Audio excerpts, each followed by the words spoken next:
ভোটের নির্ঘণ্ট বাজতে না বাজতেই আরামবাগ বিধানসভা জুড়ে হৈ হৈ রই রই রব। আজকে কামারপুকুর মঠ ও মিশন রামকৃষ্ণ মন্দিরে বিধায়ক পদপ্রার্থীরা পুজো দিয়ে তাদের প্রচার শুরু করলেন এই কামারপুকুরের পুণ্যভূমি থেকেই। আমরা সেই ছবি তুলে ধরলাম ক্রাইম প্রেস বেঙ্গলের পর্দায়। 2024 সালে বিধানসভা নির্বাচনের আগে বিজেপি প্রার্থীদের নাম ঘোষণা হতেই আরামবাগ সাংগঠনিক জেলায় শুরু হয়ে গেল জোর কদমে নির্বাচনী প্রচার। মঙ্গলবার সকালে গোঘাট, আরামবাগ, খানাকুল, পুরসুরা, তারকেশ্বর এবং চন্দ্রকোনা বিধানসভার বিজেপি প্রার্থীরা একত্রিত হয়ে কামারপুকুর শ্রী রামকৃষ্ণ মঠ ও মন্দিরে পুজো দেন। ধর্মীয় আচার মেনে আশীর্বাদ নিয়ে আনুষ্ঠানিকভাবে প্রচার শুরু করেন তারা। এই কর্মসূচি থেকে বিজেপি নেতারা স্পষ্ট বার্তা দেন, আরামবাগ বিধানসভা এলাকায় এবার তৃণমূল কংগ্রেসের প্রভাব সম্পূর্ণভাবে মুছে ফেলার লক্ষ্যে তারা এগোচ্ছে। তৃণমূলের নাম নিশান মুছে ফেলা হবে, এই হুঁশিয়ারি শোনা যায় প্রার্থীদের বক্তব্যে। উল্লেখ্য, 2021 সালের বিধানসভা নির্বাচনে আরামবাগ সাংগঠনিক জেলার অন্তর্গত 4টি আসনে বিজেপির ভালো ফলাফল হয়েছিল। সেই সাফল্যকে পুঁজি করে এবারে আরও বড় লক্ষ্য নিয়ে মাঠে নেমেছে গেরুয়া শিবির। দলীয় সূত্রে জানা গিয়েছে, প্রতিটি বিধানসভা এলাকায় 100% জয়ের লক্ষ্য নিয়ে এবার পরিকল্পনা সাজানো হয়েছে। এদিন পুজোর পর থেকে প্রার্থীরা নিজ নিজ এলাকায় গিয়ে প্রচার শুরু করে দেন।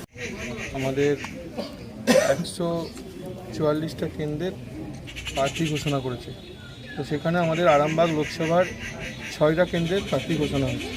সেই 6টা কেন্দ্রের মধ্যে আমরা এখানে 5 জন প্রার্থী এখানে উপস্থিত আছে, একজন আসছে রাস্তায়।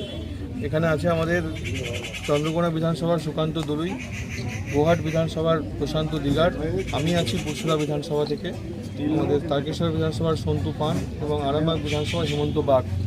তো বিধান্ত ঘোষ খানাকুল বিধানসভা আসছে অন দ্য ওয়ে। তো আমরা আজকে বাবার চরণে এসেছি, রামকৃষ্ণ পরমহংসদেবের মঠে আশ্রমে এসে বাংলায় যে অন্ধকারময় একটা পরিবেশ তৈরি হয়েছে, জঙ্গলের রাজত্ব কায়েম হয়েছে, সবার এখানে আমরা একটা পদ্মফুল। আমাদের সবার একটাই উদ্দেশ্য, তৃণমূল কংগ্রেসকে এই রাজ্য থেকে উপড়ে ফেলা। এবং এই পদ্মফুল একটা বিধানসভা একটা পদ্মফুল মোদিজি যে পাঠিয়েছেন, এটা প্রস্ফুটিত করে মোদিজির কাছে পাঠানো উপহার হিসাবে, এটাই আমাদের কাজ। এবং তার জন্য সমস্ত ভোটার এবং সমস্ত বিজেপি কার্যকর্তাদের একসঙ্গে নিয়ে চলে এই যাত্রা আমরা পার হবো। আগামী 2 মাস আমাদের যে লড়াই, সেই লড়াইয়ে আমরা জিতব এবং ভারতীয় জনতা পার্টি সরকার মোদিজির নেতৃত্বে পশ্চিমবঙ্গে গঠিত হবে। আজ থেকে কি তার প্রচার চলবে? প্রচার শুরু।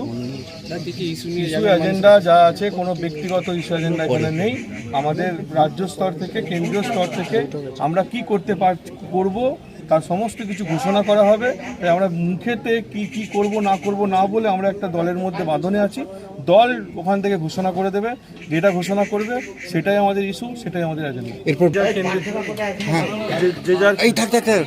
যে যার কেন্দ্রে আমরা চলে যাব। ওখানে আমাদের রামকৃষ্ণ দেবের মঠ আমাদের কাছে সবচেয়ে ভগবান তুল্য তো আমরা ভাবি রামকৃষ্ণ দেবকে। তাই রামকৃষ্ণ দেবের কাছে এসে প্রণাম করে নিয়েছে, এটা প্রার্থীরও ভালো বা আমাদের সবার ভালো। নতুন নতুন পদপ্রার্থী তাদেরকে কি খবর? ভালো, ওনারা কাজ করবে। নতুন নতুন পদপ্রার্থী, এরা তো কাজের জন্য আগ্রহী, কাজ করবে। গোঘাট বা আরামবাগের পক্ষে বিধায়ক ছিলেন, তারা নির্বাচিত, তারা তাদের মিশন তাদের কাজ করার আগ্রহ থাকলেও শাসক দল তাদেরকে কাজ করতে দেয়নি। শাসক দল যেখানে থাকবে সেখানেতে যে আমাদের বিজেপির যতগুলো যেখানেই বিধায়ক থাকুক না কেন, শাসক দল তাদেরকে কোনো জায়গাতেই কাজ করতে দেয়নি। জয়ের আশা। হ্যাঁ, 26-এ তো নিশ্চিত জয় হবেই।